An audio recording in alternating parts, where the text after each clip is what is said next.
ఈరోజు నవంబర్ 1 అండి. గుర్తుందా? 11 ఏళ్ల క్రితం వరకు ఈరోజు ఆంధ్ర రాష్ట్ర అవతరణ దినోత్సవం.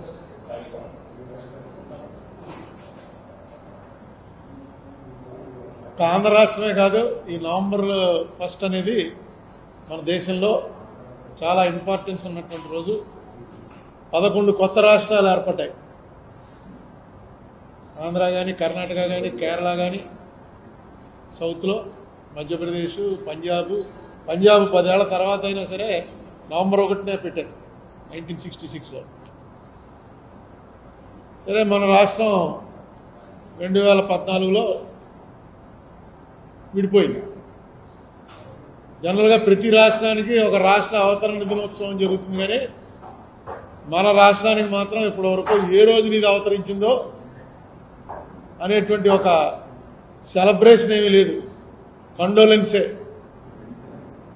నేను ఇంతకుముందు చెప్పాను, ఇది వార్షికోత్సవం కాదు, సంవత్సరీకం. ఈ పరిస్థితుల్లోకి మన రాష్ట్రాన్ని మన సమ్మతి లేకుండా వేరుగా పెట్టినా సరే, దానికి సంబంధించి అప్పట్లో 2013-14లో ఒక 100 పైన 109, 110 కరెక్ట్గా ఫిగర్ గుర్తులేదు, సుప్రీంకోర్టులో పిటిషన్లు దాఖలయ్యాయి. ఇలా చేయడానికి రాజ్యాంగపరమైనటువంటి రైట్ లేదు, దీన్ని స్టే చేయండి అని. ఇవాళ దురదృష్టవశాత్తు ఒక్కొక్కళ్ళు ఇంపార్టెంట్ పొజిషన్లోకి వచ్చిన తర్వాత అది పక్క పోయింది. నేను మాత్రం ఆ పిటిషన్ అలాగా కంటిన్యూ అవుతున్నాను. మన రాజమండ్రికి చెందిన అల్లంకి రమేష్ అనే అడ్వకేట్,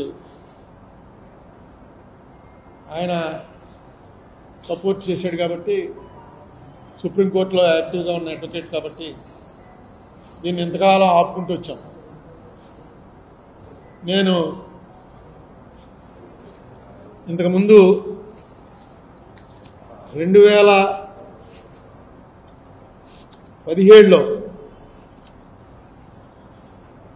2017లో 16 జూలై 2018 నాడు చంద్రబాబు నాయుడు గారిని ఏపీ సెక్రటేరియట్లో కలిసి కేసు అంతా వివరించి, ఇవన్నీ ఏంటంటే మన కేసు ఎందుకు నేను పట్టుకుని వదలకుండా ఉన్నానంటే, ఇందులో నేను చెప్పిందేం లేదు. ఆంధ్రప్రదేశ్ అసెంబ్లీలో ఏం తీర్మానాలు చేశారో ఒక చిన్న బుక్ వేశారు అసెంబ్లీ వారు. వేసి ఇదేంట్రా చిన్న బుక్ అనుకోకండి, ప్రతి తీర్మానంలో ఎవరెవరు ఏమేమి స్పీచ్లు ఇచ్చారో మొత్తం అంతా ఉంది. ఏ పార్టీ వాళ్ళు ఎవరెవరు ఏం మాట్లాడారు, ఆంధ్రప్రదేశ్ని కేవలం విడదీయడాన్ని వ్యతిరేకించడమే కాదు, ఒకవేళ విడదీసినట్టయితే ఏం కావాలో కూడా కోరారు ఎమ్మెల్యేలు. మన రాజమండ్రి రౌతు సూర్యప్రకాశ్రావు కూడా మాట్లాడాడు, తెలంగాణ వాళ్ళు మాట్లాడారు, ఆంధ్ర వాళ్ళు మాట్లాడారు. అంతా వర్బాటము అసెంబ్లీ ప్రొసీడింగ్స్. ఇవి అసెంబ్లీ వారు ప్రింట్ చేసింది. ఇది 2000 తీర్మానాలు. గుర్తుందో లేదో మీకు? డిఫెన్స్ ప్లేన్ వచ్చి తీసుకెళ్ళింది ఈ తీర్మానాలన్నీ అని చెప్పి ఆవేళ పేపర్లన్నింటిలో రాశారు. ఇవన్నీ వెంటనే పంపడానికి ఈ తీర్మానాల కట్టలన్నీ కూడా ఒక డిఫెన్స్కి సంబంధించిన ప్రత్యేక విమానంలో ఢిల్లీకి పంపించారు. ఎందుకంటే అవన్నీ చూస్తే తప్ప పార్లమెంట్లో పెట్టడానికి లేదు. ఆ కట్లన్నీ ఉన్నాయో కాల్చేశారో కూడా తెలియదు. పార్లమెంట్కి వెళ్ళింది. ఇదిగో పార్లమెంట్లో ఏం జరిగిందన్నది లోక్సభ ప్రొసీడింగ్స్. ఇది కూడా నేనేదో రాసుకున్నదో వెబ్సైట్లో దింపిందో కాదు, official document published by Lok Sabha secretariat. ప్రతిరోజు ఇలాంటి బుక్ ఒకటి వేస్తారు. జరిగిన ప్రతిదీ, పలానా వాడు లేచాడు, కూర్చున్నాడు, దగ్గాడు, అన్నీ అక్కడ కూర్చుని బల్ల ముందు ఉంటారు, వాళ్ళందరూ నోట్ చేస్తుంటారు. నోట్ చేసి ఆ రోజున పార్లమెంట్లో ఏం జరిగిందో, పార్లమెంట్ అంటే లోక్సభలో మొత్తం బుక్కు. ఇది రాజ్యసభలో ఏం జరిగిందో మొత్తం బుక్కు. రాజ్యసభలో ఏం జరిగిందో ఇదే నేను తప్ప సొంతంగా కొన్ని ఆఫ్ ద రికార్డును ఏం మాట్లాడారో అవేం కూడా మనం పట్టించుకోకలే. కేవలం అసెంబ్లీలోనూ పార్లమెంట్లోనూ ఏం జరిగిందో ఈ రికార్డులన్నీ పట్టుకుని నేను చంద్రబాబు నాయుడు గారిని కలిశాను. పక్కనే బాబీ కూడా ఉన్నాడు, చెరుకూరు రామారావు గారు కూడా వచ్చాడు. మేమంతా కలిసి చంద్రబాబు నాయుడు గారిని కూర్చుని 45 ఆయన సెక్రటరీ సతీష్ చంద్ర గారు వచ్చాడు. అందరం కూర్చుని 45 నిమిషాలు టైం ఇచ్చాడు ఆయన.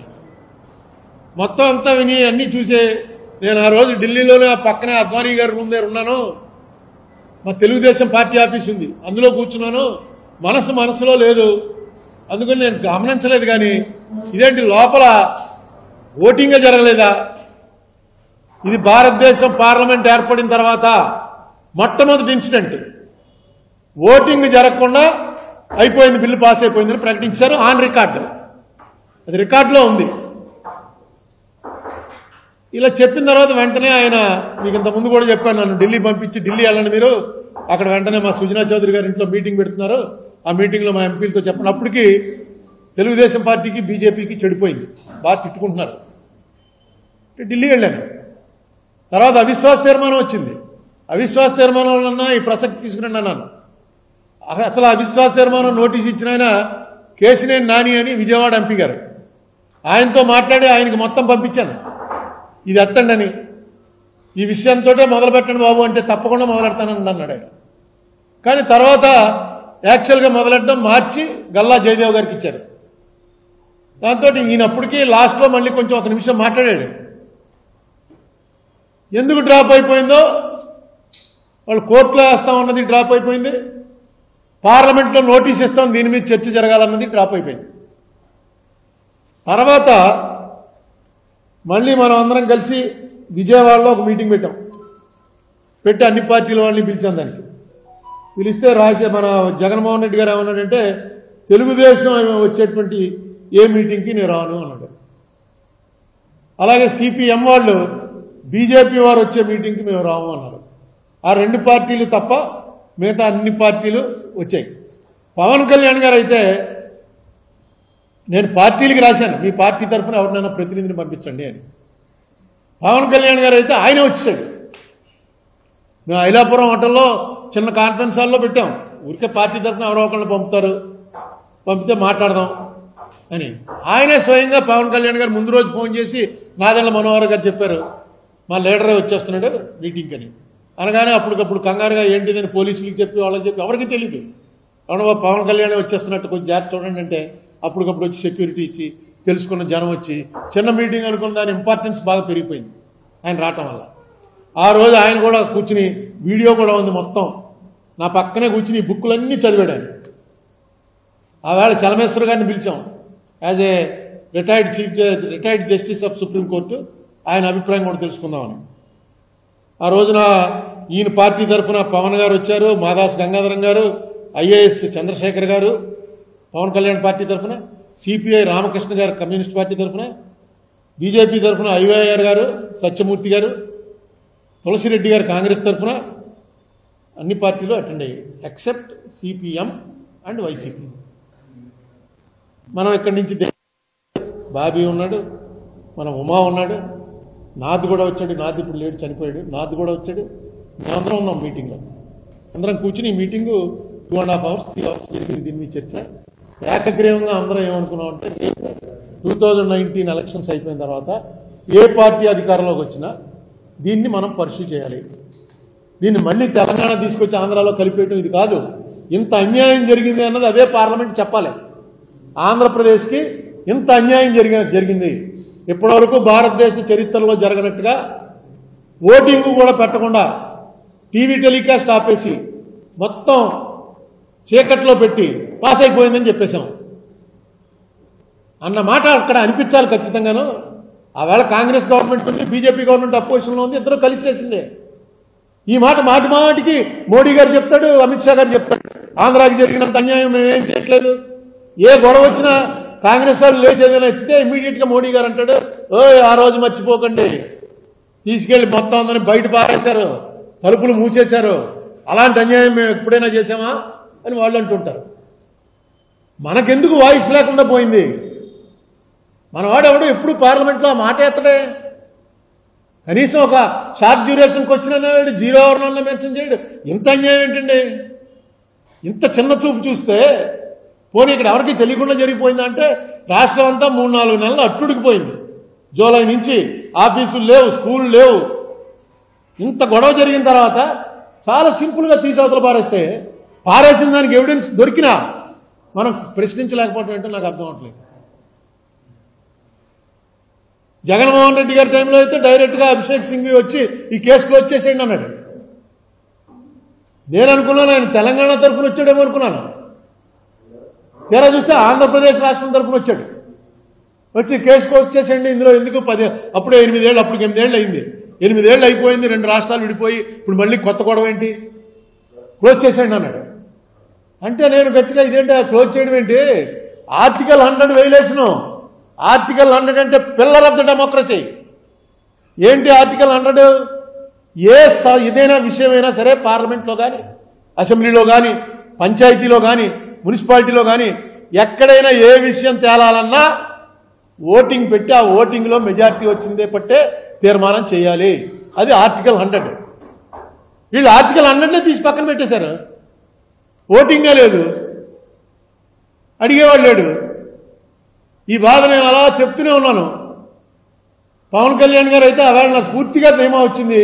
ఖచ్చితంగా ఈయన అపోజిషన్లో ఉండని, రూలింగ్లో ఉండని, వీళ్ళ పార్టీకి ఎన్ని సీట్లు రాని, సీట్లు రాకపోని పవన్ కళ్యాణ్ అనేటువంటి మనిషి మాత్రం ఈ ఇష్యూలో ఖచ్చితంగా కన్విన్స్ అయ్యాడు కాబట్టి ఆయన నిలబడతాడు అనుకున్నాం. కానీ 19 ఎలక్షన్లో ఆయన ఓడిపోయాడు. జగన్మోహన్ రెడ్డి గవర్నమెంట్ వచ్చింది. వచ్చి అభిషేక్ సింఘ్వి వచ్చి ఇలా మాట్లాడాడు.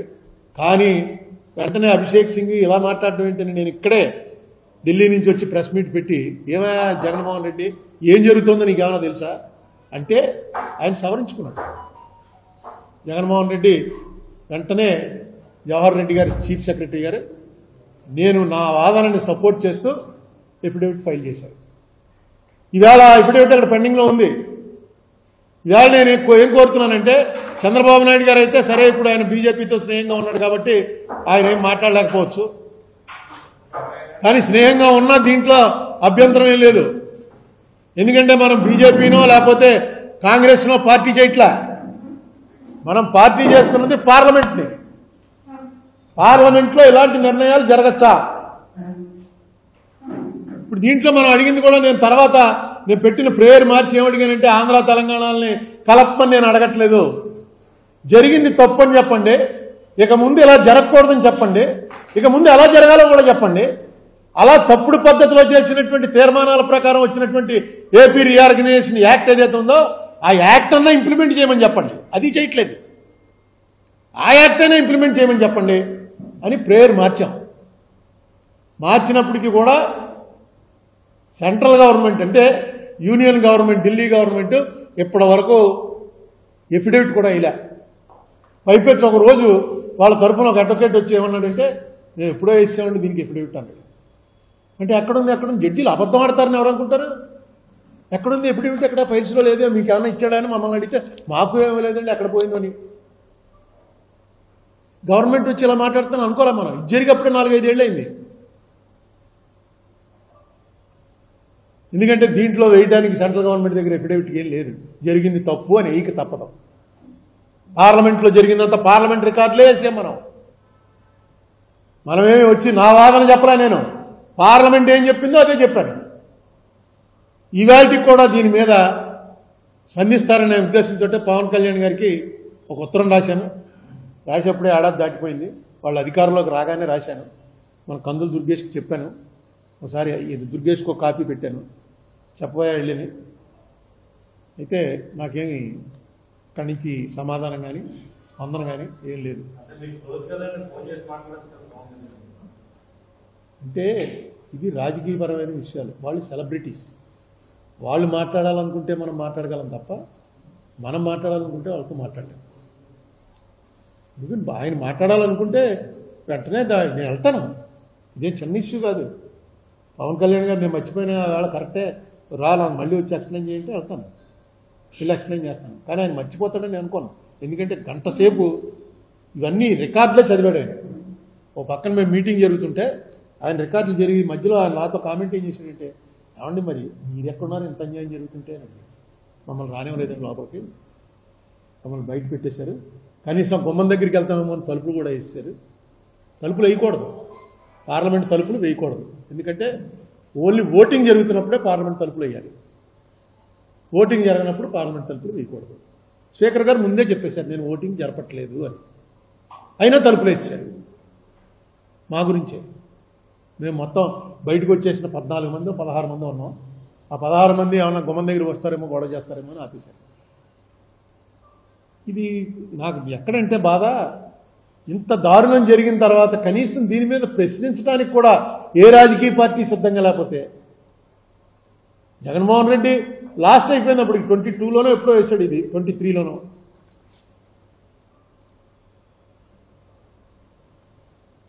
అనుకుంటాను వేశాడు, బాగా వేశాడు. అందులో మనకు రావాల్సినవన్నీ రాశాడు. ఇంతకుముందు చెప్పి చాలా ఎఫిడవిట్ మాత్రం చాలా బలంగా ఈ రాష్ట్ర ప్రయోజనాలని అన్నింటినీ కూడా కాపాడే పద్ధతిలోనే వేశాడు. కంటిన్యూ చేయండి. అది ఏంటి ప్రభుత్వం జగన్ ఏం చేసినా మనం దాన్ని అండూ చేయాలనుకోకండి. ఇలాంటి పిటిషన్ ఉంటే దీన్ని సపోర్ట్ చేయండి. మీరు గవర్నమెంట్ ఇది పార్టీ కాదని చెప్పి ప్రూవ్ చేయండి. మీరు గవర్నమెంట్లో ఉన్నారు. As the government of Andhra Pradesh you represent the entire public of the state.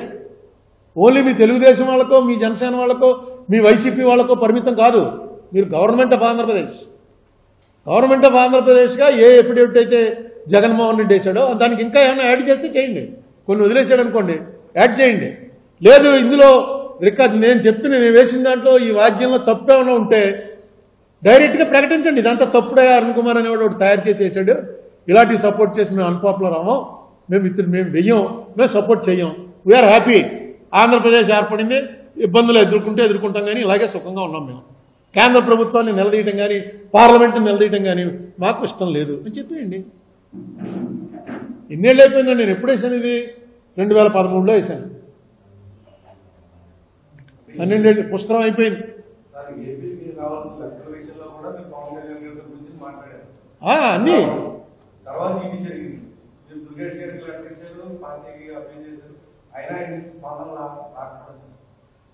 అదేనండి స్పందన రాకపోవడం అంటే. ఇప్పుడు ఇంకో మాట చెప్తాను, ఒక లెవెల్లోకి వెళ్ళిన తర్వాత ఉప ముఖ్యమంత్రి, ఒక పార్టీ అధ్యక్షుడు, పవర్లోకి వచ్చిన పార్టీ బిజీగా ఉంటుంది షెడ్యూల్. నేను ప్రెస్ మీట్ పెట్టగానే మనకు వెంటనే ఫోన్ చేసి ఇంకోసారి వచ్చే మాట్లాడతాను నేను ఎక్స్పెక్ట్ చేయను. అసలు మాట్లాడతాడని కూడా నేను ఎక్స్పెక్ట్ చేయను, మాట్లాడక్కర్లేదు కూడా. ఇది ఆ రోజు నాకు గుర్తొచ్చింది, దీని మీద వెళ్తున్నాను, అరుణ్ కుమార్ పేరే ఎత్తక్కర్లేదు. ఆయన ఒకసారి మొన్నేది మళ్ళా 40,000 ఎకరాలు పెడితే అమరావతికి, మరి ఎప్పుడు చెవిలో చెప్పాడో అది ఆయన చెప్పినట్టుగా అక్కడ రాలేదు, కానీ సోషల్ మీడియాలో వచ్చింది, అది కరెక్టేట. తర్వాత నేను కన్ఫర్మ్ చేసుకున్నాను. ఆయన చెప్పాడు ఇంకా పెట్టకండి ఎక్విజిషన్లు కానీ ఇంకా ల్యాండ్ పూలింగ్లు కానీ పెట్టకండి, ఇప్పటికే చాలా అన్పాపులర్ అయి ఉన్నాం, వద్దు ఆపండి అని చెప్పగానే ఆపేశాడు. ఎందుకు ఏం చెప్పాడంటే అంతకుముందు దీన్ని తీవ్రంగా వ్యతిరేకించాడు. ల్యాండ్ పూలింగ్ అన్నదాన్ని, ఈ ల్యాండ్ ఎందుకు ఇన్ని వేల ఎకరాలని చెప్పి గట్టిగా అడిగింది ఎవరంటే పవన్ కళ్యాణ్. ఆ మీటింగ్కి నేను కూడా వెళ్ళాను. ఐవీఆర్ కృష్ణారావు గారు మీటింగ్ బుక్ రాస్తే ఆ బుక్ని పవన్ కళ్యాణ్ ఓపెన్ చేశాడు. ఇదంతా పెద్ద ఫ్రాడ్ జరుగుతుంది. సరే రాజకీయ కారణాల వల్ల ఇద్దరు కలిశారు, అది వేరే విషయం. ఇది ఇంట్రెస్ట్. వాళ్ళు కలవాలనుకుంటే మనం కలవగలం తప్ప మనం కలవాలనుకుంటే వాళ్ళని కలవటం అనేది జరగదు. ఎందుకంటే వాళ్ళు ఒక స్టేజ్లో ఉన్నారు. సో ఏదైనా ఇప్పుడు ఇలా మాట్లాడాను, నన్ను కలవాలని వాళ్ళు ఎవరన్నా అనుకుంటే వెంటనే వెళ్తాం. ఎందుకన్నా ముఖ్యమంత్రి కేసీఆర్ పిలిస్తే, నేను కేసీఆర్ తెలంగాణ ముఖ్యమంత్రి, ఒకసారి రాకూడదా అన్నాడు. అయిపోతుంది, ఎందుకు రాను వస్తాను. నన్ను ఎందుకు ముఖ్యమంత్రి తిట్టారు. తర్వాత కాంగ్రెస్ వాళ్ళందరూ కేసీఆర్తో వెళ్ళి కలుస్తాను, ఇది రేవంత్ రెడ్డే తెగ తిట్టేశాడు, నీ మీద గౌరవం ఉండేది మొత్తం పోయింది, కేసీఆర్ని వెళ్ళి కలుస్తాను. వాళ్ళ రాజకీయాలు వాళ్ళకు ఉంటాయి. మనకైనా కేసీఆర్ కలిశాను నేను, కేసీఆర్ నాతో మాట్లాడింది కూడా నాకు నచ్చింది. యాంటీ బీజేపీ, నేను యాంటీ బీజేపీ, అందుకే పిలిచానని చెప్పాడు. అలాగే చంద్రబాబు నాయుడు గారు ఆయన అంతటా ఆయన పిలవలే. నేను ఈ ప్రెస్ మీట్లో చెప్పిందని చూసే ఆయన కౌరు పెట్టాడు రమణమని. ఒకసారి వెళ్తే మన దీని దాకా వెళ్ళిన తర్వాత, హనుమాన్ జంక్షన్ దాకా వెళ్ళిన తర్వాత అక్కడ ఇది పడవలు మునిగిపోయి చచ్చిపోయారు చాలామంది, గుర్తుందా? పాపికొండల మధ్యలో బోట్ యాక్సిడెంట్, చాలా పెద్ద యాక్సిడెంట్ అది. ఆయన వెంటనే ఆ విషయం తెలియక అందుకని ఏం చేశారు,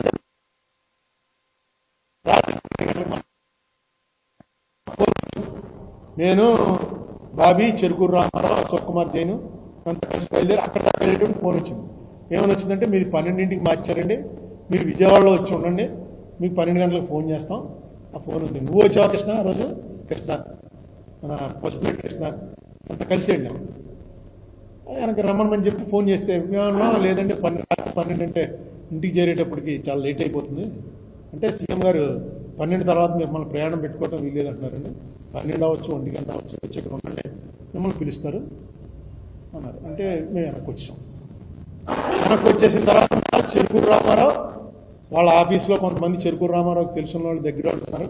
వాళ్ళతో మాట్లాడి మీ సీఎం గారు చూద్దాం అనుకున్నాడు, ఆ రోజు ఇలా క్యాన్సిల్ అయిపోయింది, చెప్పు సీఎం గారికి చెప్పి పెట్టించండి అంటే అప్పుడు సీఎం ఆఫీస్ నుంచి టైం వచ్చింది. టైం ఇచ్చారు. అందుకని వాళ్ళు టైం ఇస్తే మనం కలవగలం తప్ప మనం కోరుకుంటే వాళ్ళని కలవడం అనేది జరగదు. ఇంకా పవన్ కళ్యాణ్ లాంటి వాళ్ళు అయితే అసలు కుదరదు. ఎందుకంటే అతను సెలబ్రిటీ కూడా, not only politician, cinema star. ఎప్పుడెప్పుడు ఎంతమంది జనం ఉంటారో ఎవరు ఉంటారో తెలియదు. ఇది అతను ఇచ్చుకునే చాలా జాగ్రత్తగా పిలుచుకోవాలి. నెక్స్ట్ అతను ఇప్పుడు బీజేపీ, అతను అసలు యాక్చువల్ ఎలియన్స్ బీజేపీకి పవన్ కళ్యాణ్కే. నేను బీజేపీకి ఎగెనిస్ట్, అది అందరికీ తెలుసు. బీజేపీ అధికారంలో ఉన్నా ప్రతిపక్షంలో ఉన్నా నేను బీజేపీ ప్రిన్సిపల్స్కి వ్యతిరేకం. సో ఆయన పిలుస్తాడా పిలవడం కాదు, ఈ ప్రెస్ మీట్ ద్వారా ఖచ్చితంగా ఎవరో ఒకరు చూస్తారు, చెప్తారు. దీనిలో వాళ్ళకి ఏం అభ్యంతరమో నాకు తెలియట్లేదు. ఇది మాత్రం నేను ఖచ్చితంగా ఆ రోజున ఆ బిల్లు పాస్ అవడానికి కావాల్సినటువంటి మెంబర్స్ లేరు. ఇది నా దగ్గర రికార్డెడ్గా అటెండెన్స్ రిజిస్టర్ ఉందా వేళది. ఆ వేళ మొత్తం లోపల ఉండవలసినటువంటి 543 మందిలో 110 మంది లేరు. ఆ 110 మందిలో 92 మంది బీజేపీ కాంగ్రెస్కి చెందిన వాళ్ళే. వాళ్ళే ఓట్లు వేయాలి. రీజనల్ పార్టీస్ వాళ్ళు అపోజ్ చేశారు, మేము అసెంబ్లీ రిజెక్ట్ చేస్తే మేము ఓట్లు వేయమని. అందుకే తలుపులు వేసేసి, లేకపోతే వాళ్ళకి జనం ఉంటే ఏముంది, వెంటనే అయిపోయిందని చెప్పి లెక్కెట్టేసి స్విచ్ నొక్కించేసి పాస్ అని చెప్తారు. తెలుసు వాళ్ళకి నెంబర్స్ లేవని. అందుకే తలుపులు వేసి చేశారు. ఇదంత క్లియర్గా కనబడుతుంటే దీన్ని మాట్లాడితే ఏదో పక్కన బాంబు వెళ్తుందేమో, మోడీ గారు వచ్చి కొడతాడేమో అని భయపడుతుంటే ఇంకేంటి, మోడీయే చెప్తుంటే మాటికి. సో ఈవేళ ఈ ప్రెస్ మీట్ ద్వారా ఈ ప్రభుత్వానికి విజ్ఞప్తి చేసేది ఏంటంటే, దయచేసి మాకు ఏదైతే చంద్రబాబు నాయుడు గారు, పవన్ కళ్యాణ్ గారు నాతో కలిసినప్పుడు యాక్సెప్ట్ చేశారో ఆ యాక్సెప్ట్ చేసినవి అమలు చేయండి అని చెప్తున్నాను. అట్లీస్ట్ ప్రభుత్వాలు ప్రజలకు కలిగినటువంటి బాధని, ఇదేదో అయిపోయింది ఎవడో అందరూ మర్చిపోయాడు అనుకోకండి, చరిత్రలో రాస్తారు. ఈ బుక్స్ ఇప్పుడు ఆంధ్ర విభజనప్పుడు పాత బుక్స్ అన్నీ ఏ రోజుని ఎవడేం మాట్లాడాడో అన్నీ బయటికి తీసాం. అలాగే మీరు ఏం చేశారో అన్నీ బయటకు వస్తాయి. ఇప్పుడు చూడండి, మోడీ గారు వేళ చెప్తున్నాడు, పటేలు మొత్తం కాశ్మీర్ ఇలాగే వచ్చేసి మనకి నెహ్రూ వెళ్ళి చెడగొట్టేశాడు, లేకపోతే మందే అన్నాడు. చరిత్ర కాదు ఇది, ఈయన సొంతం. చరిత్రలో రికార్డ్ అయి ఉన్నాయి, అవి తీసి చూపిస్తారు. బాబు చరిత్రలో ఏవో రికార్డ్ అయిందో చూడు. ఇదిగో గాంధీ గారు మనవడు రాసినటువంటి పటేల్ మీద బయోగ్రఫీ ఏం రాశాడో ఒకసారి చూడు. అందులో క్లియర్గా పటేల్ గారు ఏం చెప్పాడంటే, జునాగఢ్ ముస్లిం రూలరు, జనమంతా హిందువులు. హైదరాబాద్ ముస్లిం రూలరు, జనమంతా హిందువులు. కాశ్మీర్ హిందూ రూలరు, జనమంతా ముస్లిమ్స్. జునాగఢ్, హైదరాబాద్ నోరు మూసుకుని మీరు వదిలేయండి, కాశ్మీర్ మేము వదిలేస్తాం. లేదు కాశ్మీర్లో మీరు గొడవ చేశారా, ఈ రెండింటిలో కూడా మేము గొడవ చేస్తాం అని డైరెక్ట్గా చెప్పాడు. ఎవరికి? జన్నాకి. మీరు రూలర్ అన్నప్పుడు కూడా కాశ్మీర్లో ముస్లింలు ఎక్కువ. అయితే కాశ్మీర్ ఎందుకు వచ్చింది మనకి? నెహ్రూ ఒప్పుకోలే. నెహ్రూ ఎందుకు ఒప్పుకోలేదంటే, నేను అక్కడ పుట్టాను, నాది అది, మా ఊరు అది, మా ఊరు వదలను అని గొడవ చేశాడు. చేస్తే అంబేద్కర్ గారు పార్లమెంట్లో అన్నాడు, అంబేద్కర్ ఏమో నెహ్రూ నువ్వు 300 సంవత్సరాల క్రితం మీ వాళ్ళందరూ వచ్చేసారు ఇక్కడికి, నువ్వు ఇంకా కాశ్మీర్ వాడిని అంటావేంటి? అసలు మా డబ్బంతా తీసుకెళ్లి ఆ కాశ్మీర్ మీద ఖర్చు పెట్టని నీకు ఎవడిచ్చాడు రైట్? ఇది పార్లమెంట్ రికార్డు. పార్లమెంట్లో అంబేద్కర్ అడిగింది, ఎవరెవరు దారిపోయేవాడు కాదు. వీళ్ళు మోడీ గారు అంటాడు, అసలు కాశ్మీర్ మందే, పటేల్ చెప్పినట్టు చేసుంటే కాశ్మీర్ వెళ్ళిపోను పాకిస్తాన్లోకి. అయిపోయింది, పటేల్ ఒప్పేసుకున్నాడు. పటేల్కి మళ్ళీ ఎప్పుడు కోపం వచ్చిందంటే, అతను జిన్నా అన్నవాడు డైరెక్ట్గా అక్కడ ఉన్నటువంటి దొంగలందరినీ, అక్కడ ఒక ట్రైబ్ ఉన్నారు వాళ్ళు దొంగలు, వాళ్ళకి వీళ్ళు కొట్టేయండి కాశ్మీరు, వీడు రాజా అక్కడి నుంచి మనకి సంతకం పెట్టట్లేదు, పాకిస్తాన్లో కలుస్తానని కొట్టేయండి అన్నాడు. వాళ్ళు కొట్టుకుంటూ వచ్చేస్తున్నారు. ఆ వచ్చేసినప్పుడు పటేల్ ఆ మాత్రం ఓపిక పట్టలేడా? జిన్నా ఇలా పంపిస్తాడా? వెంటనే ఏం చేయాలి, వెంటనే మనం కూడా పంపించడానికి ప్రభుత్వం పూర్తిగా మంది కాదు. అప్పుడు వాడు యాక్చువల్గా మిలిటరీ హెడ్ ఎవడైతే ఉన్నాడో వాడు ఒప్పుకోలే. నో మేము ఒప్పుకోం ఇప్పుడు అన్నాడు. ఇవన్నీ ఆన్ రికార్డ్. ఎవడో రాసింది ఎవడో మేనన్ అని చెప్పి పటేల్ గారికి డైరెక్ట్ రైట్ హ్యాండ్. ఎవరికైనా ఇంట్రెస్ట్ ఉంటే రండి, మన దగ్గర ఉందా బుక్ చదువుకుని. మన లైబ్రరీలో ఆ బుక్లన్నీ ఉన్నాయి, ఇక్కడే కూర్చొని చదువుకోవచ్చు. పట్టుకెళ్ళిపోతా ఉంటే మనకు దొరకవు. అలా ఏదో ఒకటి చెప్పడానికి చరిత్ర అనేది రికార్డ్ అవుతూ ఉంటుంది. ఏం చేస్తున్నారు కదా పెద్ద పెద్దవాళ్ళు. చంద్రబాబు నాయుడు ఏం చేశాడు, పవన్ కళ్యాణ్ ఏం చేశాడు, జగన్మోహన్ రెడ్డి ఏం చేశాడు, వీళ్ళంతా ఒక స్టేజ్కి వెళ్ళిపోయారు. స్టేజ్కి వెళ్ళిపోయిన వాళ్ళు ఏం చేస్తున్నా సరే అది రికార్డ్ అవుతుంటుంది చరిత్రలో.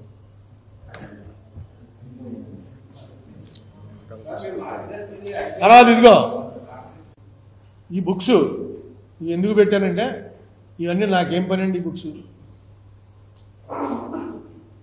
మొత్తం అసలు పార్లమెంట్లో ఏం జరిగింది, ఈ కాన్స్టిట్యూంట్ అసెంబ్లీ అని ఫామ్ చేసిన తర్వాత కాన్స్టిట్యూంట్ అసెంబ్లీలో ఏం జరిగింది అన్నది మొత్తం వెర్బాటం రికార్డింగ్. నేను ఇందాక చూపించాను ఈ రోజు ఉంటుందని. అలాగే మొత్తం అది 2 ఏళ్ళు నడిచింది. 2 ఏళ్ల రికార్డింగ్ తెప్పించాను. కొన్ని అర్థం అవ్వలేదు నాకు.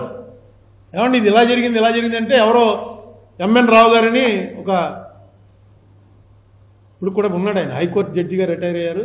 ఎంఎన్ రావు గారు ప్రాక్టీస్ చేశాడు సుప్రీంకోర్టులో, చాలా మంచి ఆయన, నేనంటే చాలా ఇష్టం ఆయనకి.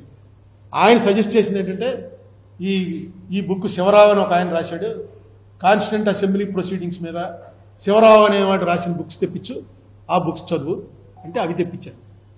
ఈ శివరావు ఎవరు, యాక్చువల్గా డ్రాఫ్ట్ కాన్స్టిట్యూషన్ రాసిన బిఎన్ రావు గారి తమ్ముడు. డ్రాఫ్ట్ కాన్స్టిట్యూషన్ బిఎన్ రావు, వెనిగళ్ల నరసింహరావు అని ఐసీఎస్ ఆఫీసర్, ఆయన రాశాడు. దాని మీద మా అంబేద్కర్ వీళ్ళు కూర్చుని ప్రతి ఒక్కొక్క క్లాజు తీసి దాని మీద చర్చ జరిపి ఫైనల్గా ఇది ఉంచాలి, ఇది తీసేయాలని డిసైడ్ చేసింది రాజ్యాంగం కమిటీ. డ్రాఫ్ట్ రాసిన ఆయన బ్రదరే రాసిన బుక్స్ అవి. ఈ పక్కన ఉన్న parliamentary proceedings, Indian parliament start అయినప్పటి నుంచి ఏం జరిగాయన్నది పార్లమెంటరీ ప్రొసీడింగ్స్ బుక్స్. ఇవి ఎవరి దగ్గర ఉండవు, మళ్ళీ ఎప్పటికైనా మన దగ్గరికే రావాలి. ఢిల్లీలో కూడా అప్పుడప్పుడు తగలబెట్టేస్తుంటారు ఇలాంటివి. ఈ పాత అందులో ఇప్పుడు అసలు పాత చరిత్ర అనవసరం, మొత్తం తుడిచేయాలి. ఇది ఒక హిస్టారికల్ కేసు అవుతుంది. పార్లమెంట్ ఇలాంటి ఎర్రర్ చేయటం అనేది ఒక హిస్టారికల్ కేసు. దాని నుంచి మనం రెక్టిఫై చేసుకోవాలి. In the interest of the democracy. మన స్టేట్కి ఏంది జరుగుతుంది అది కాదు, in the interest of the democracy. ప్రతిపక్షం అధికార పక్షం కలిసిపోతే ఇలాంటి పర్యవసానం వచ్చినప్పుడు ఏమిటి దానికి రెమెడీ? మళ్ళీ ఆ పార్లమెంటే చేయాలని కోర్టు చెప్తుంది. దానికోసమే ప్రయత్నం ఇన్నేళ్ల నుంచి చేస్తున్నాం. మీరు కూడా సార్ రామోజీరావు గారు పోయారు, నేను కూడా పోయేదాకా వదిలే సమస్య లేదు, ఏదో నడుస్తూనే ఉంటుంది. మొన్న కేసులో అన్నట్టు మీకు చెప్పడం మర్చిపోయాను. ఎందుకంటే ఇంకా అప్పీల్ చేయాలా లేదా అన్నది మరి రమేష్ చెప్పాలి కదా. ఒక వెర్షన్ ఏంటంటే క్లియర్గా జడ్జిమెంట్లో ఏం చెప్పారు, ఇలాంటి జడ్జిమెంట్ ఎక్కడ ఉంటుంది. ఇప్పుడు చెప్పాను, అధికార పక్షం ప్రతిపక్షం కలిసిపోతే ఇలాగే ఉంటుంది. అలాగే రామోజీరావు గారికి చంద్రబాబు నాయుడు గారు డైరెక్ట్ సపోర్ట్. నేను ఇంకా వాళ్ళు కొంచెం తెలంగాణ గవర్నమెంట్ అటు ఇటుగా వేస్తారేమో రేవంత్ రెడ్డి గారు వచ్చినప్పటికీ, ఎందుకంటే కాంగ్రెస్ సీఎం పెట్టిన కేసు కదా, రాజశేఖర రెడ్డి పెట్టిన కేసు, కొంచెం అటు ఇటుగా వేస్తారేమో అనుకున్నాను. వాళ్ళు కూడా వచ్చి ఏం చెప్పారో ఈయన ఆఖరి దాంట్లో రాశాడు. జాగ్రత్తగా చదువుతాను వినండి. ఆల్ సెడ్ అండ్ డన్ అంటే మొత్తం రాసేసి ఆఖరి పేరాలో రాసింది జడ్జి గారు. All said and done in the absence of there being no allegation against any of the family members of the deceased petitioner number 2 Ramoji Rao, comma ఇదంతా ఒకటే sentence రాశాడు. ఇక ఎక్కడ అసలు జడ్జి గారు రాసిన దాంట్లో ఒక్కటే సెంటెన్స్, మధ్యలో ఫుల్ స్టాప్ లేదు, ఓన్లీ కామాలు ఉన్నాయి. ఏం రాశాడు చూడండి ఎలా ఉంటుందో, మంచి ఇంట్రెస్టింగ్ అని. In the absence of there being no allegation అంటే అర్థం ఏంటి? In the absence of being there any allegation అంటే ఎలిగేషన్ ఏమీ లేని కారణంగా. In the absence of there being no allegation అంటే ఇంగ్లీష్ పాఠం నేర్చుకుని చిన్నప్పుడు గుర్తొస్తే వస్తుంది. అంటే ఎలిగేషన్లు లేకపోవడం అంటూ లేదు.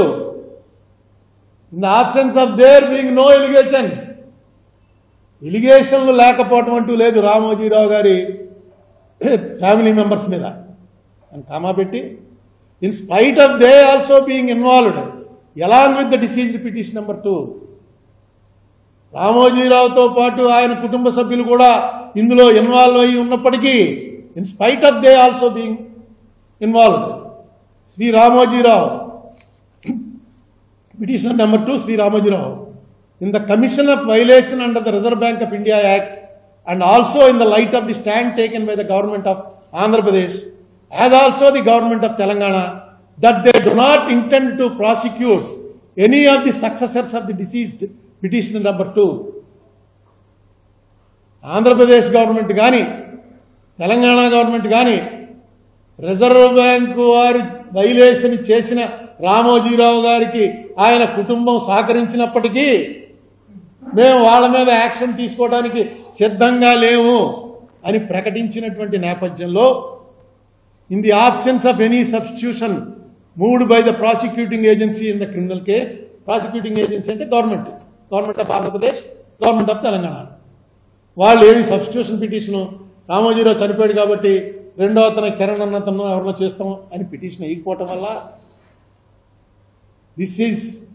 this bench is of the considered opinion that the complaint case has to be declared to have been abated in further continuation of the said proceedings, particularly in the backdrop of deceased petitioner number 2 Ramoji Rao గారు number 2 petitioner ఆయన చనిపోయాడు కాబట్టి the entire criminal proceedings in continuation would be an exercise in futility.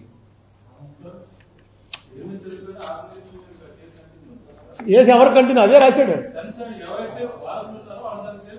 చేయట్లేదు వాళ్ళు government అదే రాశాడు, వారసులు చేశారని క్లియర్గా కనబడుతోందని కూడా రాశాడు. ఎందుకంటే నా ఆర్గ్యుమెంట్లో చెప్పాను వీళ్ళందరూ కలిసే చేశారండి అని.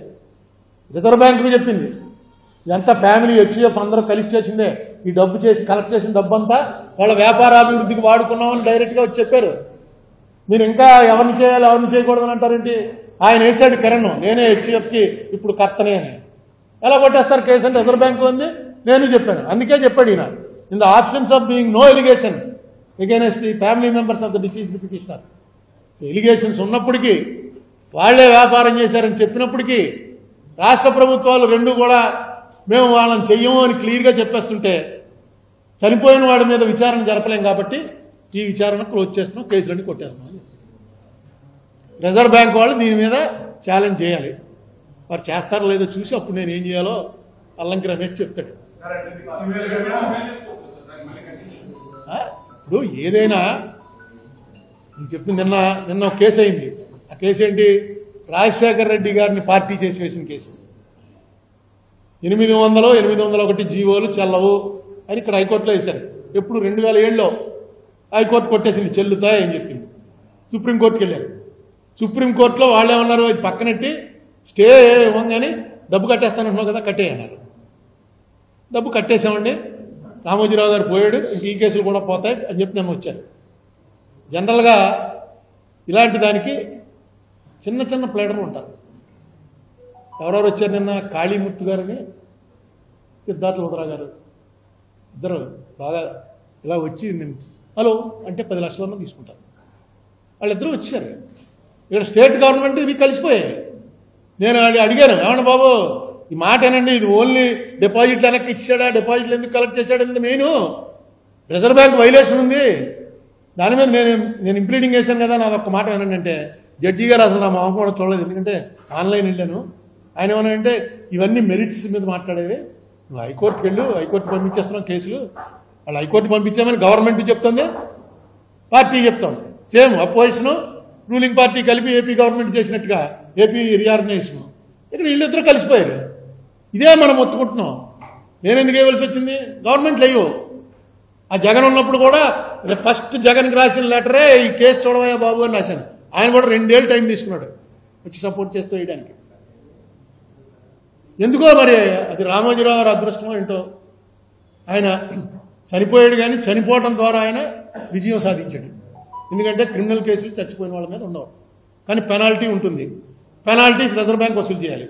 ఇప్పుడు నేను వేయాలంటే మళ్ళీ రిజర్వ్ బ్యాంక్ని, ఆంధ్రప్రదేశ్ని, తెలంగాణని పార్టీలు చేసి మళ్ళీ వేయాలి. మళ్ళీ వేయచ్చు. అయితే దానికి ఎన్నాళ్ళు పడుతుంది అని నేను చెప్పాను. నేను రాలేనే బాబు, ఇంక తిరగలేను. 43 సార్లు వెళ్ళాను 5 ఏళ్లలో ఈ రామోజీరావు గారి కేసు గురించి. ఎందుకంటే పార్టీ ఇన్ పర్సన్ నేనే వెళ్ళి నిలబడాలి. నిన్న చూడండి, నేను కనబడితే 2 నిమిషాలు ముందునేమో ఆన్లైన్ వెళ్ళేటప్పుడు సరిగ్గా కనపడలేదు. ఆయన అసలు అటే కెమెరా కేసే చూడలేదు. లేదు లేదు లేదు, వెళ్ళి నువ్వు హైకోర్టులో చెప్పుకో అన్నాడు. మనం చెప్పుకోవాల్సి వస్తే హైకోర్టులో చెప్పుకో, ఇక్కడ పంపించేస్తున్నాం హైకోర్టు. ఇంకా వాళ్ళ గొడవ వాళ్ళది 100 కేసులు ఉంటాయి. నాది వ్యక్తిగత మన హైకోర్టులో చెప్పిన ఆర్గ్యుమెంట్ కూడా ఏం చెప్పానంటే, రిజర్వ్ బ్యాంక్ వాళ్ళు చెప్పారు ఎన్ని కోట్లు కట్టవలసి అంతా చదివాడు. అంత సీనియర్ అడ్వకేట్ రవిచంద్రన్. నేనేం చెప్పానంటే, నాకు ఫైన్ కడతారా ఇంకోటి కడతారా ఏం కాదండి, నాకు సంబంధం లేదు. రిజర్వ్ బ్యాంక్ గవర్నమెంట్లు తెలుసుకోవాలి. నేను చెప్పింది ఒక్కటే, 45S అనేటువంటి reserve bank of India act ఏదైతే ఉందో ఆ యాక్ట్ హెచ్యుఎఫ్కి వర్తించదు అని రామోజీరావు గారు అంటున్నాడు. వర్తిస్తుంది అని నేను అంటున్నాను. రిజర్వ్ బ్యాంక్ వచ్చి వర్తిస్తుంది అంది. దాని మీద చెప్పండి. వర్తిస్తుంది అన్న తర్వాత ఏం చేయాలని అవి చూసుకుంటా ఇన్స్టిట్యూషన్స్. నేను వేసిన కేసు ఇది. నేను ఎంతకే పరిమితం. రామోజీరావు గారు ఫైన్ కడితే నాకే వస్తుంది. నాకు కావాల్సింది 45 రామోజీరావు గారు తప్పు చేశాడు. చాలా మంది చేస్తున్నారు తప్పు అని రామోజీరావు గారు లాంటి మనిషి మీద కూడా కోర్టు ఎవరైనా సరే ఎంత గొప్పవాడైనా సరే అని అనిపించాలని నా తాపత్రయం. అయ్యో, ఇంకొక ఆయన అయితే నాకు ఈ జడ్జిమెంట్ పంపిస్తే, నా ఫ్రెండ్ ఒక అతను అమెరికాలో ఉన్నాడు, హార్వర్డ్ యూనివర్సిటీ అడ్వకేట్ అతను అన్నాడు, ఒక థీసిస్ సబ్మిట్ చేయి, దిస్ డిజర్వ్స్ డాక్టరేట్, PhD వస్తుంది నీకు. దీంట్లో ఇమీడియట్గా ఫస్ట్ నుంచి లాస్ట్ వరకు యాజ్ ఎ కంప్లైనెంట్ కేసులో ఎలా టర్న్లు తీసుకున్నాయి, ఎన్ని కేసులు వేశారు, ఎన్ని రకాల టర్న్ తీసుకుంది, ఈ మొత్తం ఒక థీసిస్ తీసుకుని ఇమీడియట్గా నువ్వు సబ్మిట్ చేయి. కోర్టు కాదు, ఇది ఉండిపోతుంది చరిత్రలో. ఇంత అన్యాయం అసలు ఇండియన్ అందరూ లా ముందు అందరూ సమానమే అన్నది ఎంత భూతో తెలిసిపోతుంది. అది అలా ఉండిపోతుంది.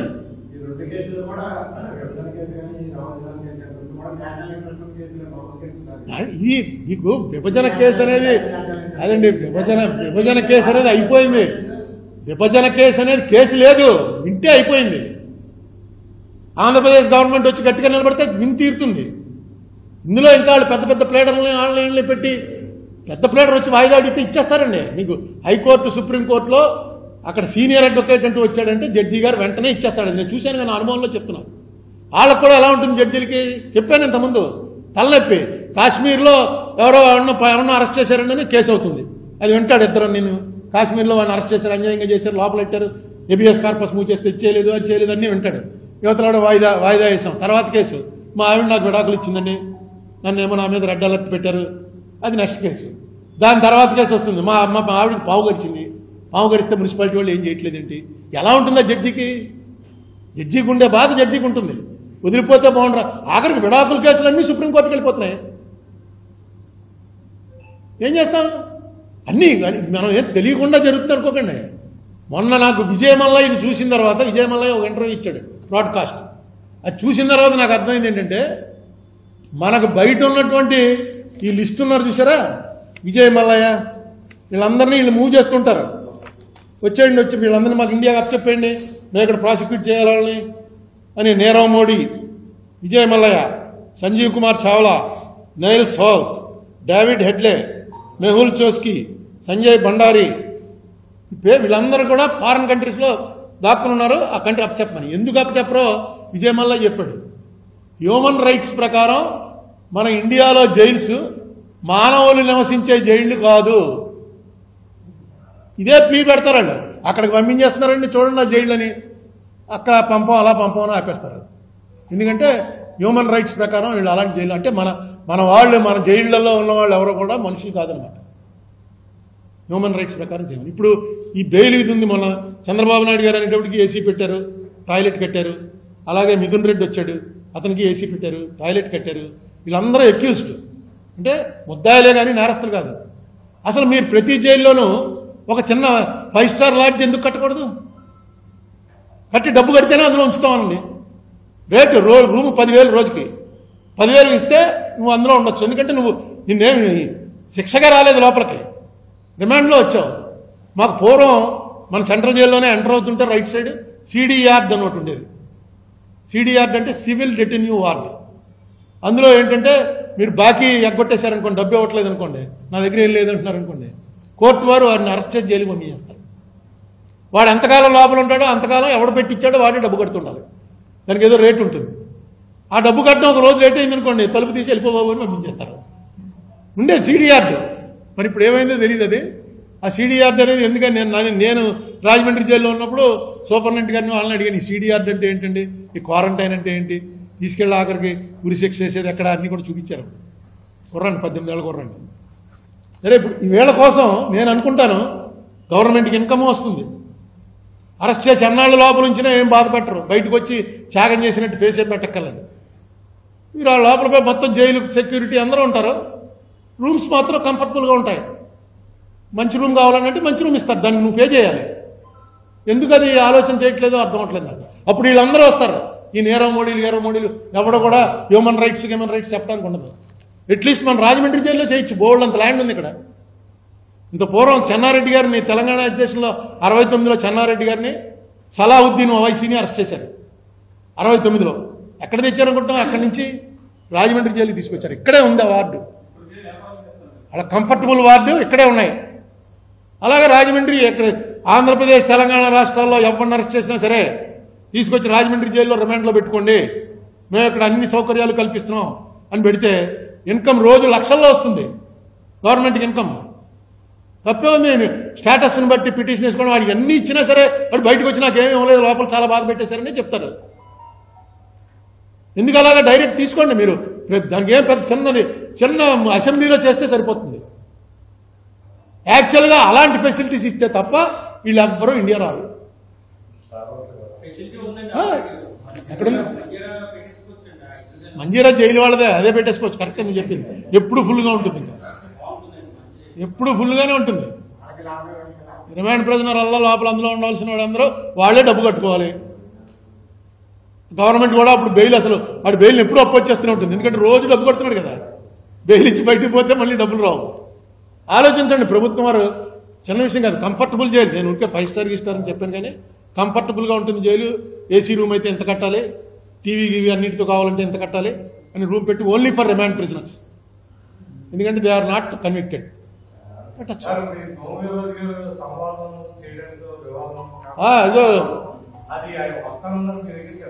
అడగాలి మీరు, ఎందుకంటే ఆయనే నన్ను ఛాలెంజ్ చేసింది. నా దగ్గరికి వచ్చి మాట్లాడతానడా ఎప్పుడైనా సరే. ఇప్పుడు ఇదొక చర్చే కదా, అసలు ఒక బుక్. ఆ బుక్ ఏమన్నా ఇప్పుడు మోడీ గారు చెప్పినట్టు ఈ బుక్ గోల్వాల్కర్ రాసింది కాదు, ఇది అరుణ్ కుమార్ రాశాడు అన్నారనుకో, అప్పుడు నేనేం చేయలేను. ఎందుకంటే అది ప్రింట్ అయింది కూడా 1972లో ప్రింట్ అయిన బుక్ అలాగే ఉంది. అది పాంచజన్యం, బంచ్ ఆఫ్ థాట్స్, ఈ రెండు ఇది చెప్పడం మర్చిపోయారు. ఇప్పుడే ఐవైఆర్ కృష్ణారావు గారు ఫోన్ చేశారు. ఐవైఆర్ కృష్ణారావు అందరికి గుర్తున్నాడు కదా, ఆయన బీజేపీ లీడరే, ఆయన ఐఏఎస్ ఆఫీసర్, చాలా తెలివైన వాడు, నాకు బాగా క్లోజు. ఆయన అడిగాడు ఏంటి బంచ్ ఆఫ్ థాట్స్ గొడవ ఏంటని అడిగాడు. ఇప్పుడు సోమవీర్రాజు ఛాలెంజ్ చేసినప్పుడు బంచ్ ఆఫ్ థాట్స్, పాంచజన్యం రెండు కూడా నేను ఆయనకు పంపించాను. ఆయన చదివి యాజ్ ఏ బీజేపీ మ్యాన్ ఆయన ఏమన్నాడంటే, సోమవీర్రాజు కనుక రాకపోతే వెనకడిగేస్తే నేను వస్తాను అన్నాడు. చాలా సంతోషం అండి, మాకు కావాల్సింది. నేను చదివాను బుక్కులు రెండును, గోల్వాల్కర్ రాసింది అమల్లోకి తేవాల్సిందే, నేను దాన్ని సపోర్ట్ చేస్తూ వస్తాను అన్నాడు. చాలా సంతోషం. సోమవీర్రాజు నేను పొలిటీషియన్స్, మేమిద్దరం కూర్చున్నాం అనుకోండి పొలిటికల్గా ఉంటుంది, మీతో కూర్చున్నాం అనుకోండి అది ఇంకొక లైన్లో పోతుంది. కాబట్టి సోమవీర్రాజుతో కూర్చున్నప్పటికీ మీతో మాత్రం నేను ఖచ్చితంగా కూర్చుంటాను. నాకు కూడా కొంచెం జ్ఞానం పెరగాలి కదా, నేను అజ్ఞానంలో ఏడుస్తున్నాను. ముస్లిమ్స్ కానీ, క్రైస్తవులు కానీ, సోషలిస్టులు కానీ ఈ దేశానికి శత్రువులు, వాళ్లే అంతర్గత శత్రువులు, వాళ్ళని నిర్మూలించే వరకు ఈ దేశం బాగుపడదు అని ఏదైతే గోల్వాల్కర్ గారు రాశారో దాన్ని ఎలా సపోర్ట్ చేస్తారో చేయండి. నేను సపోర్ట్ చేస్తాను అన్నాడు ఆయన. అయిపోతే సోమవీర్రాజుది చూద్దాం కొన్నాళ్ళు, ఎందుకంటే పొలిటికల్గా కొన్ని రిజర్వేషన్స్ ఉంటాయి. ఎందుకు వచ్చింది తలనొప్పి అనుకుంటే సోమవీర్రాజు ఇంకా రాలేదనుకో, సోమవీర్రాజు ఎప్పుడు బీజేపీ వాడే, నాకు అతని మీద ఎప్పుడు ఏవి కోపం ఏం లేదు. ఎందుకో అనేసాడు ఆ వేళ ఆర్ఎస్ఎస్ ఏమన్నా అంటే కమాన్ సుబ్రహ్మణ్య మైదానంలో పెడదామని. సుబ్రహ్మణ్య మైదానంలో మీటింగ్ పెట్టి కూడా చాలా కాలం అయింది కాబట్టి సోమవీర్రాజు గారు అరేంజ్ చేస్తే నాకు ఆనందమే. మళ్ళీ ఒకసారి సుబ్రహ్మణ్య మైదానం వేదిక ఎక్కచ్చు, లేదు ఇక్కడికి వచ్చి కూర్చుంటే ఇక్కడ మనమే మాట్లాడుకోవచ్చు.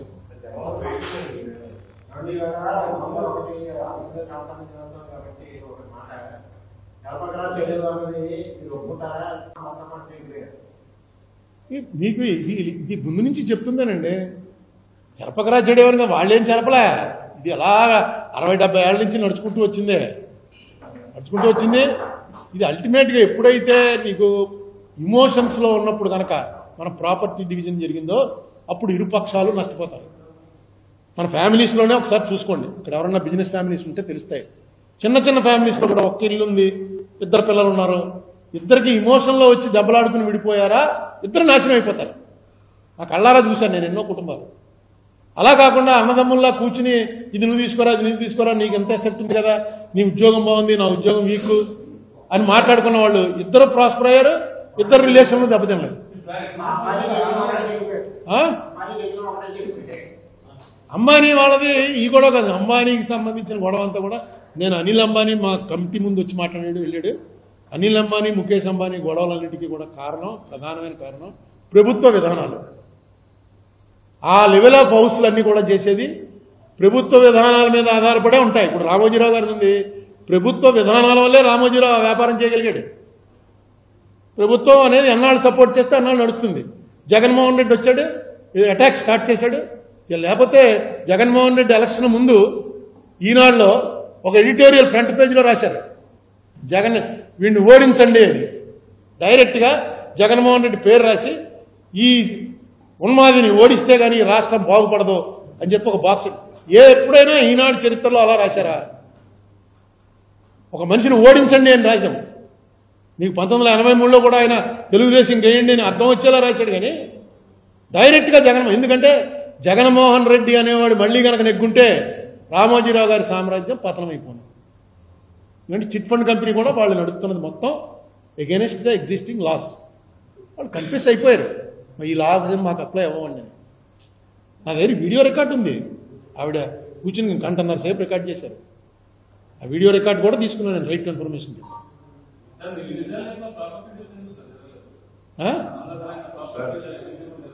ప్రాపర్టీ డివిజన్ జరగదు చెప్తున్నాడు కదా. అడిగేవాడు ఎవడండి? మన ఆస్తులన్నీ అక్కడ ఉంటేనే. మనం అక్కడి నుంచి ఇక్కడికి రాలేదు. ఇప్పటికి ముఖ్యమంత్రి గారు రాలేదు, నువ్వు రాలేదు. అప్పటికి చెప్పాను ముందే, ముఖ్యమంత్రి గారి ఆస్తులు అక్కడే ఉన్నాయి, హెడ్ ఆఫీసులు అక్కడే ఉన్నాయి, ప్రతిపక్ష నాయకుడు హెడ్ ఆఫీసులు అక్కడే ఉన్నాయి. ప్రతిపక్ష నాయకుడు ఏమన్నా అసెంబ్లీకి వెళ్ళకపోవడం ఏంటి? అసలు ఎక్కడైనా విన్నామా మనం? అసెంబ్లీకి వెళ్ళకపోవడం ఏంటండి బాబు? అరే ఇలా అసెంబ్లీకి వెళ్ళకపోతే ఎందుకు గెలిచినట్టు? ఎందుకు అసలు రాజ్యాంగం మొత్తం దీని నాకు అసలు అర్థం అవ్వట్లేదు. ఏదో మధ్యలో అలిగి మానేయడం, వాకౌట్ చేయడం ఇలాంటివి విన్నాం. కానీ నాకు ప్రతిపక్ష హోదా ఇస్తే ఏంటి? ప్రతిపక్ష హోదా ఇస్తే ఏంటిటే ఏం జరుగుతుంది? చంద్రబాబు నాయుడు ప్రతిపక్ష హోదాలోనే ఉన్నాడు. అక్కడ ఏం చేశాడు? ప్రతిపక్ష హోదా ఉండడం వల్ల ఏమన్నా జరిగిందా? హోదా నీ బాధ్యత నువ్వు నెరవేర్చాలి అంతే. హోదా అంటే పిఏ ఇస్తారా, కారు ఇస్తారేమో, ఆఫీస్ ఇస్తారేమో. క్యాబినెట్ హోదా అంటే ఎక్కడికైనా వెళ్ళి కలెక్టర్ని పిలవచ్చు. మినిస్టర్లు పిలిస్తేనే కలెక్టర్లు రారు. అపోజిషన్ లీడర్ పిలిస్తే వస్తారా?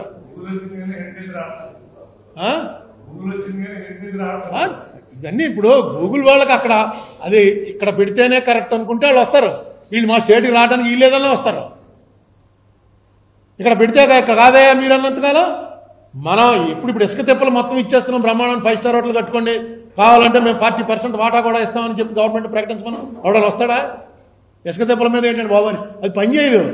వ్యాపారం చేసుకునేవాడు వ్యాపారం చేసే ప్లేస్కి వస్తాడు, ఎక్కడ సక్సెస్ ఉందో అక్కడికి వస్తాడు. ఎందుకో మరి వీళ్ళు సరే అది నడుస్తుంది చాలా కాలం. నాకు అసలు ఒకటి అర్థమవుతుంది, అసలు ఈ వ్యాపారాలని ఇన్వైట్ చేయటాలు, వ్యాపారాలు చేయటం అసలు గవర్నమెంట్ ఉన్నది అందుకు కాదు. గవర్నమెంట్ ఉన్నది మన ఆదాయం ఎంత, ఖర్చు ఎంత, దేని మీద ఖర్చు పెట్టాలి, ఏది వ్యవహారం. అన్నిటికన్నా మనకి డైరెక్ట్ ప్రిన్సిపల్స్లో ఏమిచ్చాడంటే దరిద్రుల్ని ధనికుల్ని వాళ్ళిద్దరి మధ్య అంతరాన్ని తొలగించడం. అలాగా మన గోల్ అది ఉండాలి. ఏమో నాకు అంత అందులో టెక్నికల్ నాలెడ్జ్ నాకు అంత తెలియదు. మామూలుగా ఏవో దేశాలు కొన్ని వద్దన్నాయి అవి ఇవి చదివాను ఎక్కడో. సరే అది చంద్రబాబు నాయుడు గారికి ఫేవరెట్ ఏంటంటే ఇండస్ట్రీస్ని ఆహ్వానించేటువంటి ప్రక్రియ. తుఫాన్లు వచ్చినప్పుడు ఈ రెండింటిలో చంద్రబాబు నాయుడు గారికి చాలా ఎక్స్పర్టైజ్ ఉంది. నిన్న కూడా వెళ్తాడు ఆయన. వెళ్ళడం కూడా మంది మాదిరిలో వ్యవహారం, కెమెరాలు వ్యవహారం. ఇప్పుడు ఆయన చూడు కేదార్ మామూలుగా -5 degrees చల్లు గజ గజ గజ గజ వణికిపోతుంటే మానవ మాత్రుడు ప్రవేశించడానికి భయపడి చచ్చే చోట ఒక్కడు వెళ్ళి మోడీ అలా నమస్కారం పెట్టి పావు గంట సేపు ఉన్నాడు అని మొత్తం అన్నింటిలో వీడియోలు వచ్చాయి. వీడియో ఎవడు తీశాడు, ఫోటోలు ఎవడు తీశాడు? ఎలా అంటే ఎందుకంటే మనం నమ్మాలనిపించినప్పుడు నమ్మేస్తాం. ఒక్కడు అలా నిలబడున్నాడు ఇంతసేపు పెట్టి. కేదార్నాథ్ చరిత్రలోనే అలా జరగలేదు. అంతే, నీకు publicity is a part of the game. కానీ ఇప్పుడు ఏమైపోయిందంటే పబ్లిసిటీయే గేమ్ అయిపోయింది. జగన్మోహన్ రెడ్డి అన్నవాడు అసెంబ్లీకి వెళ్ళాలి ఏంటండి బాబు? అసెంబ్లీకి వెంటనే వెళ్ళాలి. నేను జగన్మోహన్ రెడ్డి గారికి కూడా నమస్కారం. ముందు మీ 11 మంది నెక్స్ట్ సెషన్లో వెళ్ళి కూర్చోండి. వాళ్ళు తిడతారు, వినండి. అదే ఓట్లు చంద్రబాబు నాయుడుకి ఎందుకు వచ్చాయి నోట్లు? పవన్ కళ్యాణ్ అసలు చంద్రబాబు నాయుడు ఎందుకు కలిశాడు? తిట్టలేండి, ఏమైంది? అదే హోదా లేదు, ఇలా దాని వాల్యూ లేదు. అయితే ముందు మనకు తెలుసా ప్రతిపక్ష హోదా అని ఒకటి ఉండేదని? ఎవడు పట్టించుకుంటాడు ప్రతిపక్ష హోదా? హోదా ఇస్తే కానీ నాకు టైం ఇవ్వరండి. టైం ఇవ్వకపోతే జనం చూస్తారు. ఓహో, జగన్మోహన్ రెడ్డి వచ్చి వెళ్ళేటప్పటికి టైం ఇవ్వట్లేదురా, ఇతను నోరు ఎత్తాడంటే వాళ్ళు భయపడి వస్తున్నారు అనుకుంటారు జనం. అసలు లోపలికి వెళ్ళడానికే వెళ్ళాలంటే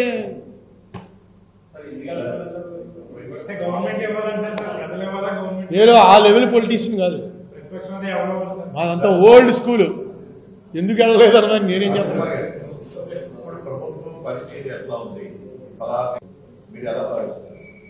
ఏం లేదండి, చంద్రబాబు నాయుడు గారి ప్రభుత్వం మీద కామెంట్ చేయవలసిన అవసరం లేదు. ఎందుకంటే ఈయన కొత్త కాదు, ఈయన చాలా కాలం సీఎంగా చేశాడు. ఈయన మా అందరికీ బాగా తెలుసు. అదే పద్ధతిలో పోతాం తప్ప ఏమీ తేడా ఏం లేదు, అదే పద్ధతిలో పోతుంది. ఈయనకున్న ఇప్పుడు పెద్ద అసెట్ ఏంటంటే పవన్ కళ్యాణ్ అన్న మనిషికి ఎప్పుడైతే జ్ఞానోదయం అవుతుందో అప్పుడు రాష్ట్రానికి మంచి జరుగుతుంది, అవుతుందని నేను ఆశిస్తున్నాను ఖచ్చితంగా. అంటే జ్ఞానోదయం అంటే బయటకు వచ్చేసి చంద్రబాబుని పడగొట్టేసి వెన్నుపోటు వ్యవహారం చెప్పట్లేదు. ఒక మాట అన్నాడు పవన్ కళ్యాణ్, మర్చిపోకండి, మీరు అందరూ మర్చిపోయారు, నేను మాత్రం గుర్తుపెట్టుకునే ఉన్నాను. అది ఆ మాట ఎవరి నోట్లోంచి రాదు. ఇద్దరు కలిసి ఎలక్షన్కి వెళ్ళారు, గుర్తొచ్చిందా? ఇద్దరు కలిసి ఎలక్షన్ నెగ్గారు. జగన్మోహన్ రెడ్డి అన్నవాడు అంత అయిపోయాడు, 11 సీట్లు అయిపోయాయి. ఇద్దరు నెగ్గారు. నెగ్గి ఈయన ఉప ముఖ్యమంత్రి ఇచ్చారు. ఉప ముఖ్యమంత్రితో వెళ్తూ 2 మంత్రులు ఇచ్చారు. అన్నీ కలిసి కరెక్ట్గా నడుస్తున్న టైంలో పవన్ కళ్యాణ్ ఒక మాట అన్నాడు. నాకు అందుకే పవన్ కళ్యాణ్ అంటే ఇష్టం. మాట ఏమన్నాడంటే, అవసరమైతే ప్రతిపక్ష పాత్ర పోషించడానికి కూడా మేము సిద్ధంగా ఉంటాం. ఏమండి, ఇప్పుడు దాకా పోషించకపోతే అసలు ఆ మాట అనవలసిన అవసరం ఏంటండి? అలాగే అది చేస్తాడు, ఇప్పుడు చేస్తాడేమో ఎవడో తెలుసు. ఎందుకు కంగారు పడి అంటే 2వ రోజున వచ్చేస్తాడేంటి? ఎవడికి తెలుసు అతను ఆ మాట ఎందుకు? ఆ మాట ఎవడో అనిపించలేదు.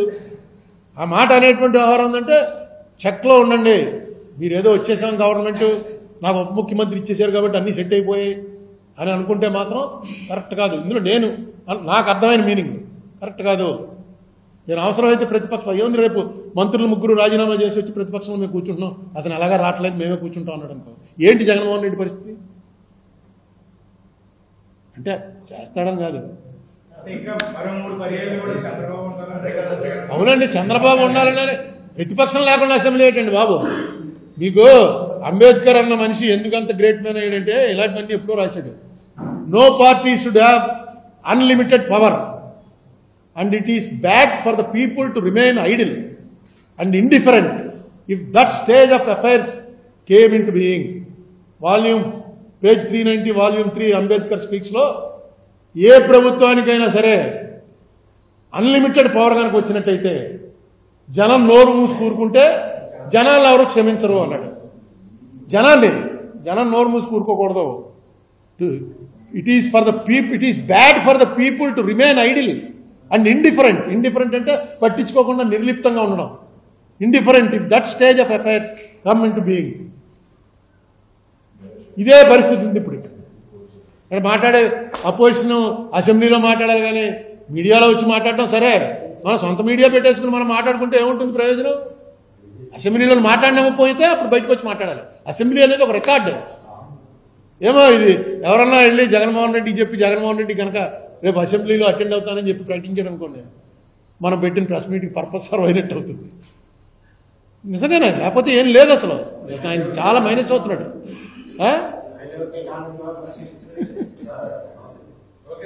ఓకే, నమస్కారం.